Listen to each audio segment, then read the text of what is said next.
आदरणीय हमारे समाज के रत्न गोपालाराम जी देवासी,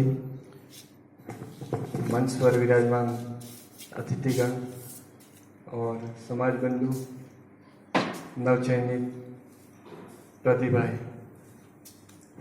आप सबका खूब खूब आभार। आपने हमें यहाँ बुलाया और इस काबिल समझा, इसके लिए आप सबका खूब खूब तहे दिल से आभार। हासन जी ने भी अभी जो बात बताई है कि किस तरह से तैयारी करनी चाहिए, किस तरह की परिस्थिति आती है, नवाराम जी ने भी वही बात बताई कि इस तरह की परिस्थिति आती है और इन परिस्थितियों से हमें जूझना पड़ता है।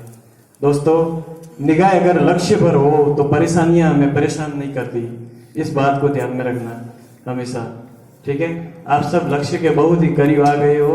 अब हमारे और आपके बीच में एक सिर्फ रेखा ही है और वो रेखा है सिलेक्शन की रेखा।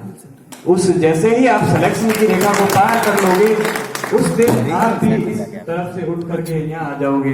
यही बात हमें बताई थी जब 2015 का जब व्याख्याता भर्ती का रिजल्ट आया, उसमें जो चयनित हुए थे हमारे समाज बंधु, उन्होंने सारणेश्वर जी छात्रावास में एक समारोह का आयोजन किया था, जिसमें प्रभु राम जी भी जो यहाँ बैठे हुए वो भी वहीं पर थे और वहां पर गजाराम जी ने और भागाराम जी ने ये बात बताई थी कि इसी तरह की सिलेक्शन की रेखा पार करते ही हमारी तरफ आ जाओगे, ठीक है सर।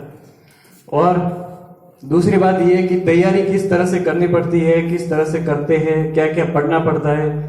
इसमें एक बात ये भी महत्वपूर्ण है कि आप क्या पढ़ते हो, इससे ज्यादा ये भी जरूरी है कि आपको नहीं पढ़ना चाहिए, क्या क्या छोड़ना चाहिए, ये भी जरूरी है।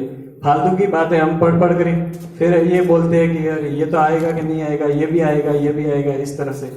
तो इस तरह से जो भी सिलेक्ट हुए हैं, हरसन जी ने भी मुझे बात की थी, नवाराम जी ने भी की कि मतलब हम अगर 10 किताबें एक बार पढ़ते हैं तो उससे कई ज्यादा बेहतर है कि मैं एक अच्छी किताब को 10 बार पढ़े और वही अच्छी किताब उस पर हम विश्वास करके वही हमें ये जो सफलता की नैया है वो पार कराती है। और भी बहुत से विद्वानगण बैठे हैं, सभी भाई साहब को बोलना है, तो इसी तरह से मैं अपनी वाणी को विराम देता हूँ। बहुत बहुत धन्यवाद आप सबका, आपने सम्मान दिया, इसके लिए खूब खूब आभार।